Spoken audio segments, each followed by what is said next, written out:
Good morning বন্ধুরা, welcome back to our channel বলাই তনু blog. আশা করি তোমরা সবাই খুব ভালো আছো। আর অনেকদিন পর আমিও কিন্তু আজকে একটা নতুন ব্লগ নিয়ে চলে এসেছি। সকাল সকাল সোনামার ইচ্ছা হয়েছে চা বিস্কুট খাবো, ওর বাবা যেহেতু আছে চা তো হবেই। আর চা বিস্কুট ওকে শুধু বিস্কুটটাই ভিজিয়ে দিই। আর ওর ইচ্ছা হয়েছে ছাদে এসে খাবে, ঘরে কিছুতেই খাচ্ছে না। ওর বাবার ঘরে খাওয়া হয়ে গেছে। আর ওকে নিয়ে অনেকক্ষণ ঘ্যান করার পর এখন আমি ছাদে নিয়ে এসেছি ওকে। ও খাবে, আমিও খাবো। চাটা প্রায় আমার ঠান্ডাই হয়ে গেল ওর সাথে ছোটাছুটি করতে করতে। তো চলো এখন খেয়ে নিচ্ছিলাম চা বিস্কুট। আর তারপর কিন্তু ঘরের সমস্ত কাজ এখনও পড়ে আছে।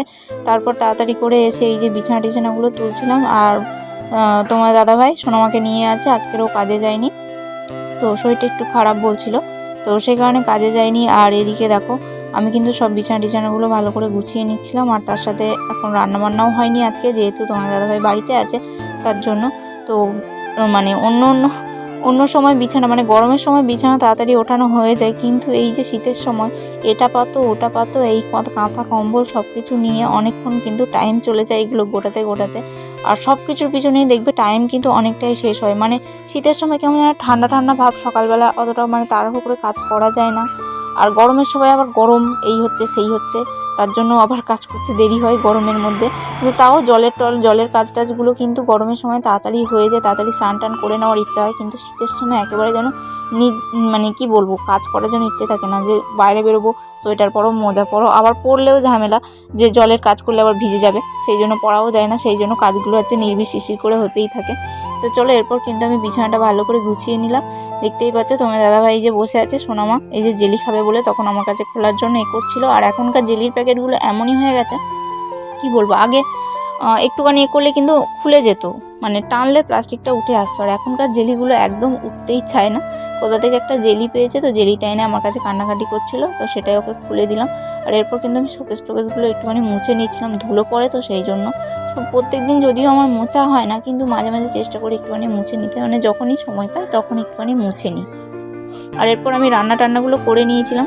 আর এরপর সোনামাকে নিয়ে চলে এসেছিলাম এই যে চুল ফুল কাটাতে। ওর অনেক দিন ধরে চুলটা বেশ বড় হয়ে গেছে, আর মাঝখানে জন্মদিন ছিল, তো সেই জন্য চুলটা কাটানো হয়নি, অনেক দিনই প্রায় হয়ে গেছে। তো তারপরে এই যে আজকে সময় পেলাম তাই চুলটা কাটিয়ে নিচ্ছি অনেক দিন পর। ও কখনোই কিন্তু শান্ত মনে বসে চুল কাটে না, চুল কখনো সেফ হয় না ওর ঠিকঠাক, যতক্ষণ চুপচাপ থাকে ততক্ষণই দাদার চুল কেটে দেয়। আর তারপরে যখন ঘ্যান করে তখন আর চুল কাটাই যায় না। কিন্তু এবারে ওর বাবা কোলে টোলে নিয়ে আবার বসেও অনেকক্ষণ ধরে চুল কেটেছে। আর নাহলে তো অন্যবারে ঠিকঠাক মতো চুলই কাটাতে পারিনি, সেই জন্য এবারে দেখো ভালো করে চুল কাটিয়ে দিয়েছি। কি খাচ্ছ মানো? একেবারে চলে এসেছি দুপুরের ভাত খেতে। এখন আমরা কিন্তু ছাদেই ভাত খাচ্ছি, যেহেতু শীতের বেলা। দেখো এটা আছে শুকনো মাছ, এটা করেছিলাম এই যে লাইলেন্ডিকা মাছ ঝোল করেছি, পালং শাক ডাঁটা দিয়ে আলু দিয়ে। হ্যালো গাইস, ওইদিকে মনীষ খাচ্ছে মাছ ভাজা, আমি খাচ্ছি এটা মনীষদের কালকে হয়েছিল কি ট্যাংরা মাছ আলু দিয়ে তরকারি। এই তো দেখাচ্ছি, নাও পিছন যাও বলো কি বলবে বলো। দেখো বন্ধুরা আমার ভাজা মাছ, সবাই এখানে ঝোল মাছ, আমি ঝোল মাছ খাচ্ছি। ও ঝোল মাছ খাচ্ছে, ও ভাজা মাছ খাচ্ছে। কি বলবো বন্ধুরা, তোমাদেরকে প্রথম থেকে দেখাতে পারিনি রান্নাগুলো, সব ঘেঁটে গওয়া হয়ে গেছে। আমি তারপর সবার লাস্টে ভাত নিয়ে বসেছি। দেখো এরা এত বিরক্ত করছে, খাওয়া দাওয়ার নাম নেই, ঘুরে বেড়াচ্ছে। ঝাল কিন্তু ওটা কিন্তু ঝাল। আমার দিকে তাকাও, আমার দিকে তাকাও। একবার ঘুমিয়েছে, 1 ঘন্টা ঘুমিয়েছে, 2টোর সময় ভাত খাওয়া, 2টো 3টে বাজে। খা তুই খা, বন্ধুরা করছিস খা।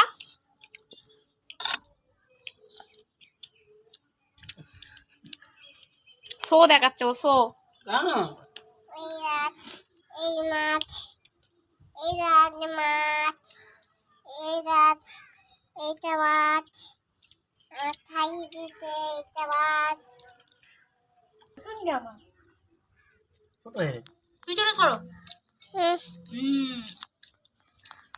দেখা যাচ্ছে আমাকে। তো বন্ধুরা দেখো মন্না কিন্তু আমার ভিডিও করে দিচ্ছে, যাই হোক ক্যামেরাটা অত ভালোভাবে ধরতে পারেনি, কিন্তু তাও যদি ধরতে পারতো তাহলে ভালো করেই করে দিত। এমনিতে তো ভিডিও করতে করতে আমি নিজেকেই দেখাতে পারি না, যেহেতু আমি ভিডিওটা করি।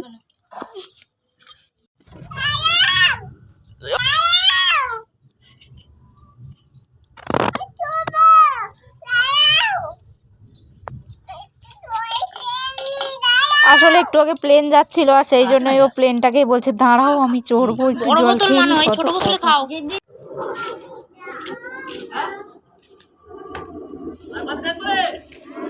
না, বালিশ নোংরা হয়ে যাচ্ছে, আমি শোবো না তো, আরেকটা নিয়ে আসো, ঝগড়া করবে এরা। তো আমি যেহেতু সবার লাস্ট খেতে বসেছি ও সেই জন্য আমার দেখো সবে মাত্র আমি গুড়িয়ে টুড়িয়ে সবকিছু কমপ্লিট করেছি। আর এদিকে কিন্তু ওরা বিছানা টিছানা পেতে শুয়ে পড়েছে। আর আজকে কিন্তু ছাদেই বিছানা পাতা হয়েছে। আসলে আমাদের ঘরে যেন তো প্রচুর ঠান্ডা, সেই জন্য আমি বললাম যে ছাদে বিছানা পাতো, তাহলে কিন্তু মানে ভালো হবে। ছাদে যেহেতু রোদ আছে সেই জন্য। আর ঘরের ভেতর কি বলবো, মানে চারপাশে গাছপালা তো, আর ঘরের ভেতরটা পুরো অন্ধকার, আমাদের মানে আলো খুব কমই ঢোকে ঘরের ভেতরে। আর সেই জন্য আমাদের ঘরটা বিশেষ করে প্রচুর ঠান্ডা। আর সেই জন্য আমি দিনের বেশিরভাগ সময়টা কিন্তু ছাদে থাকি। ছাদে রোদে পুড়ে গেলেও মানে ছাদটাই যেন আমার বেশি ভালো লাগে, যেহেতু রোদ থাকে তার জন্য। আর ঘরে এত ঠান্ডা তো ঘরের ভেতরে আমার থাকতে ইচ্ছা করে না। আর গরমের সময় ঘরেও থাকতে ইচ্ছা করে না, বাইরেও বেরোতে ইচ্ছা করে না, এতটাই মানে কি বলবো গরম। তো চলো, ওরা কিন্তু বিছানা পেতে নিচ্ছে। আর এই দেখো সবাই মিলে শুয়েও পড়েছে।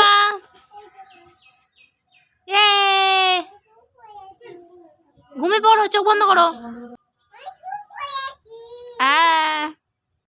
বিছানা পেতেছি না আমি, কিন্তু একটু শোয়ারও সুযোগ নেই। একটুখানি শুয়ে তারপরে একটু মানে রিলস বানাচ্ছিলাম, তারপর মনীষ ঘুড়ি ওড়াচ্ছিল।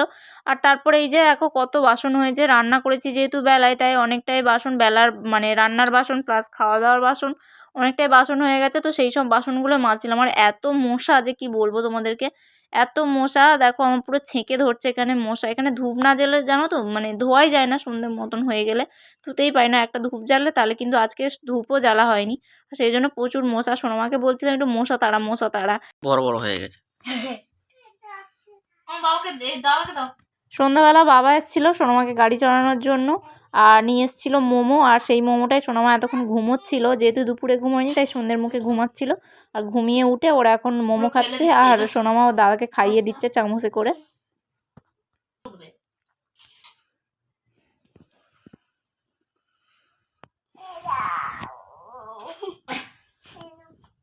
ওইদিকে ভিডিও হচ্ছে।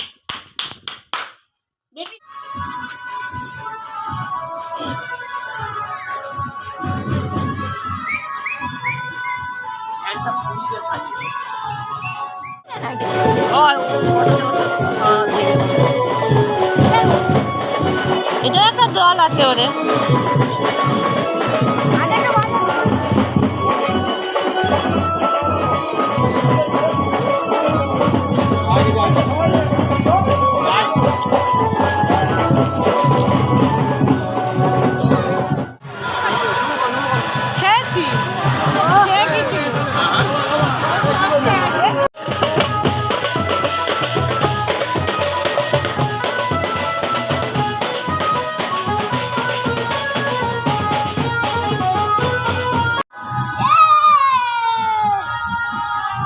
আলোর জন্য বোঝাই গেল না। তো বন্ধুরা তোমরা দেখলেই একটু আগে ঢাক ঢোল পিটিয়ে কিন্তু ঠাকুর আনতে যাচ্ছে ভ্যানে করে। আর ঠাকুরের মুখটাও তোমাদেরকে দেখিয়ে দিলাম, সেটা কিন্তু আসার পথে। আর এখন আমরা যাচ্ছিলাম পুজো বাড়ি। মনীষা সোনামা আগে আগে যাচ্ছিল, আর আমরা কিন্তু পেছনে যাচ্ছিলাম। এই যে পুজো বাড়ি চলেই এসেছে। আর ভিডিওটা কিন্তু আজকে এখানেই শেষ করে দিচ্ছি। যদি তোমাদের ভালো লেগে থাকে please like comment share and subscribe করে দিও। আজকের মতন টাটা।